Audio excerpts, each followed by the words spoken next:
శుభకార్యాలకు పూజార్ల కోసం వెతుకుతున్నారా? పూజారీస్.com లో అతి తక్కువ ధరలకే పూజార్లను ముందే బుక్ చేసుకోండి. వెంటనే కాల్ చేయండి. హలో ఎంవిఎన్ కశ్యప్ గారు. హలో నాగరాజ్ గారు. లేదండి, నాకు అనిపిస్తుంది కొన్నిసార్లు వెరీ జెన్యున్ కాంప్లిమెంట్ చెప్తున్నాను. Thank you. బాడీ లాంగ్వేజ్ అంతా తెలియకుండా ఆ నరేషన్లో కొత్తగా కమ్యూనికేట్ చేస్తూ ఉంటాయి. Very great quality that I have to learn from you. Thank you. So కంటెంట్లోకి వెళ్ళిపోదామని. మనిషి మనసు స్థిరత్వంగా ఉండాలి అని అంటే పలు చోట్ల తిరుగుతూ ఉంటుంది. మైండ్ ఇస్ అ మంకీ అని చెప్పేసి అంటూ ఉంటారు. మనం ఫర్ ఎగ్జాంపుల్ నేనే ఉన్నాను, నా మైండ్ 10 చోట్ల తిరుగుతూ ఉంటుంది. మీరు మాట్లాడేటప్పుడే నాకు 10 ఛానల్స్ లోపల ఓపెన్ అయిపోతూ ఉంటాయి. మంది క్రియేటివ్ ఫీల్డ్ కాబట్టి ఉండేటువంటి దాంట్లో క్రియేటివ్ ఫీల్డ్ కాబట్టి నాకు ఏ చిన్న థాట్ దొరికినా కూడా అడ్వాంటేజ్లోనే ఉంటుంది. సో దానివల్ల పెద్ద ప్రాబ్లం ఉండదు. కొంతమంది ఏ పని లేకపోయినా కూడా అంటే మైండ్ని స్థిరత్వంగా ఉంచుకోలేరు. దానివల్ల జీవితంలో ఒక మనిషి ఒక పని చేస్తా ఉంటే తెలియకుండా వేరేది డామినేట్ అయ్యి ఇంకోటి చేయడానికి ముందుకెళ్ళిపోతుంటాడు. ఇంకోటి ఏదో చేస్తాడు. ఆ స్టెబిలిటీ మైండ్ సెట్ అనేది ఉండదన్నమాట. ఆ స్టెబిలిటీ మైండ్ సెట్ ఉండకపోవటం వల్ల ఇంట్లో వాళ్ళ ముందు చులకనవుతాడు, బయట సొసైటీ ముందు చులకనవుతాడు, చేసుకున్న భార్య ముందు కూడా చులకనైపోతాడు. సో మనిషి మెంటాలిటీ అనేది స్టేబుల్గా మనం ఒక పని చేస్తున్నాము అంటే ఫోకస్డ్గా డీప్ సెన్స్ తోటి చేస్తేనే ఏదైనా సక్సెస్ అవుతాయి. సో అలా ఒక మనిషి లైఫ్లో స్టేబుల్ మైండ్ సెట్ని కలిగి ఉండాలి అని అంటే ఏం చేయాలి? మైండ్ స్టేబుల్గా ఉండాలంటే ఏం చేయాలి? చాలా చేయాలి. Brain exercises. అయితే మైండ్ స్టేబుల్గా ఉండకుండా ఉండటం నా దృష్టిలో చాలా మంచిదండి. ఎందుకంటే అండి నా మైండ్ చాలా స్టేబుల్గా ఉంది. నేను డిప్రెషన్లో ఉన్నా, చాలా స్థిరంగా నేను డిప్రెషన్లోనే ఉంటా. ఈక్వల్ టు కోమా సార్ అది. కొన్ని సంవత్సరాల నుంచి క్లినికల్ డిప్రెషన్లో జనాలు ఎందుకున్నారు? ఎందుకంటే వాళ్ళ లైఫ్లో ఏదో అయ్యిందండి, వాళ్ళ ఎక్స్పెక్టేషన్స్ మీట్ అవ్వలేదు, ఏదో అయింది, డిప్రెషన్లో ఉన్నారు. వాళ్ళు 24 గంటలు చాలా స్థిరంగా డీవియేట్ అవ్వకుండా జరిగిన దాని గురించి ఆలోచించి దాంట్లోనే ఉన్నారు. స్టెబిలిటీ చాలా గొప్పది, నో డౌట్ స్టెబిలిటీ చాలా గొప్పది, నేను కాదను. అయితే నేనేమన్నా అంటే ఆ మెంటల్ స్టెబిలిటీ అనేది చాలా హై లెవెల్ అండి.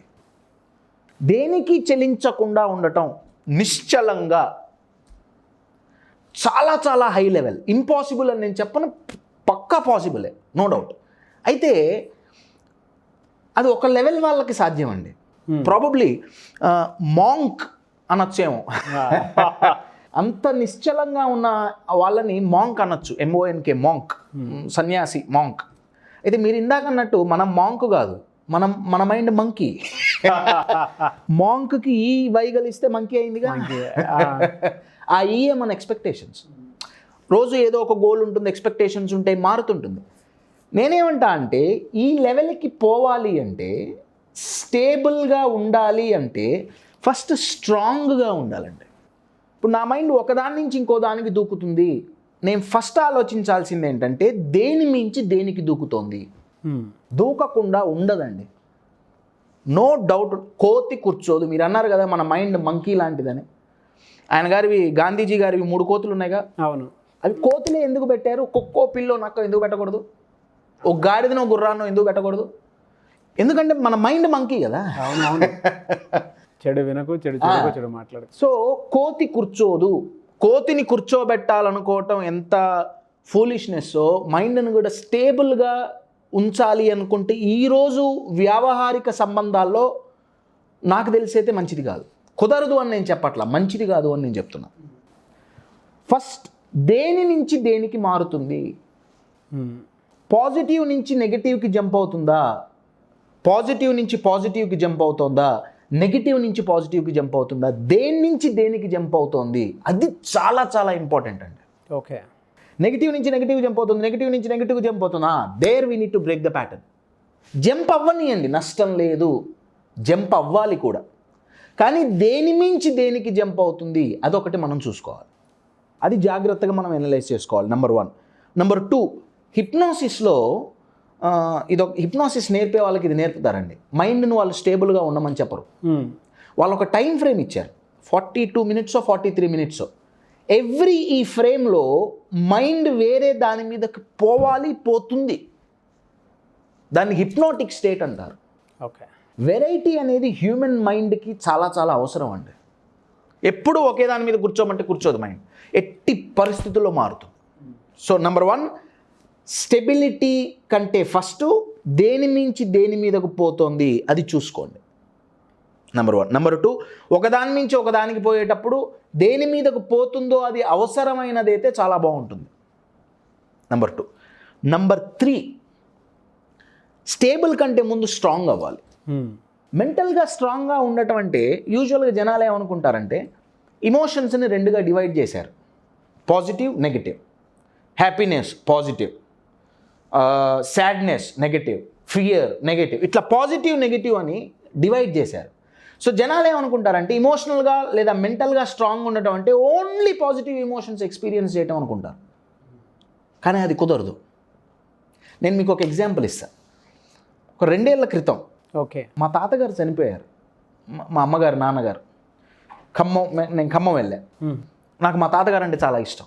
ఆయనతో కలిసి నేను చాలా ఆ కాన్వర్జేషన్స్ అవన్నీ చాలా డిఫరెంట్గా ఉండేవి. నాకు చాలా ఇష్టం మా తాతగారు అంటే. నాకు ఫోన్ వచ్చింది, కాశ్యప్ తాతయ్య పోయారు అని. నేను వెళ్ళాం, కూర్చున్నాం, చాలామంది ఉన్నారు, మామయ్యలు, అత్తయ్యలు, పిల్లలు అంతా కూర్చోవటం, ఏడవటం అంతా అయిపోయింది. నా కజిన్ బ్రదర్, నేను 9ంటికి ఏమో రీచ్ అయ్యా, వాడు వచ్చాడు. రే ఏడవకు, ఎందుకు ఏడుస్తున్నావు? నాకంటే చిన్నవాడు వాడు, నా తమ్ముడు. ఎందుకు ఏడుస్తున్నావు? అందరు ఏడ్చారు. ఎందుకు ఏడుస్తున్నారు? ఏమైందని ఇప్పుడు? ఏడవకండి అని చెప్పి వెళ్ళిపోయాడు. మళ్ళీ ఒక అర్ధగంటకు వచ్చాడు. ఎందుకు ఏడుస్తున్నారు? మళ్ళీ వెళ్ళిపోయాడు. నాకేదో తేడా కొట్టింది. నాకు సైకాలజీ అంటే చచ్చింది ఇష్టం అండి. అందుకే ఇలా ఉన్నారు. వాడు నన్ను కలిసి వాడేమన్నాడంటే, అరే బాగా తలనొప్పిగా ఉందిరా, పొద్దునుంచి తల పగిలిపోతుంది, మందు వేసుకున్నా తగ్గల, తిన్నాను తగ్గల, ఏం చేసినా తగ్గట్లా, వస్తున్నాడు పోతున్నాడు. ఈ కార్యక్రమం నడుస్తుంది. తాతయ్య గారు చనిపోయారు, తర్వాత కార్యక్రమాలు ఉంటాయి కదా, నడుస్తుంది. మధ్యాహ్నం అయింది, ఆల్మోస్ట్ ఆయన బాడీని తీసుకెళ్ళిపోయే టైం అయింది. వీడు మాయమయ్యాడు. వీడు లేడు ఇంట్లో. నేను ఫోన్ చేశాను, ఎక్కడున్నావు? అనే చాలా ఇంపార్టెంట్ పని ఉంది, చాలా ఇంపార్టెంట్ పని, నాకు ఇప్పుడు రావటం కుదరదు, 4 అవుతుంది వచ్చేటప్పటికి, ఇంపార్టెంట్ కుదరదు, నువ్వు రావాల్సిందే. మళ్ళీ నువ్వు తాతయ్యని చూడాలంటే ఫిజికల్గా ఆయన నీకు కనపడడు, ఎంత ఇంపార్టెంట్ పని అయినా పోస్ట్ పోన్ చేసుకొని రావాల్సిందే. వాడు నా మాట ఎందుకు విన్నాడో నాకు తెలియదు, కానీ వాడు వచ్చాడు సార్. వచ్చి తాతయ్య గారి బాడీ అక్కడ ఉంది, మేమందరం ఏడుస్తున్నాం. వాడు నా పక్కన నించున్నాడు, నన్ను పట్టుకున్నాడు. 1 నిమిషం అయింది, 2 నిమిషాలు అయింది, 3 నిమిషాలు అయింది. చాలా భీకరంగా ఏడ్చాడు సార్.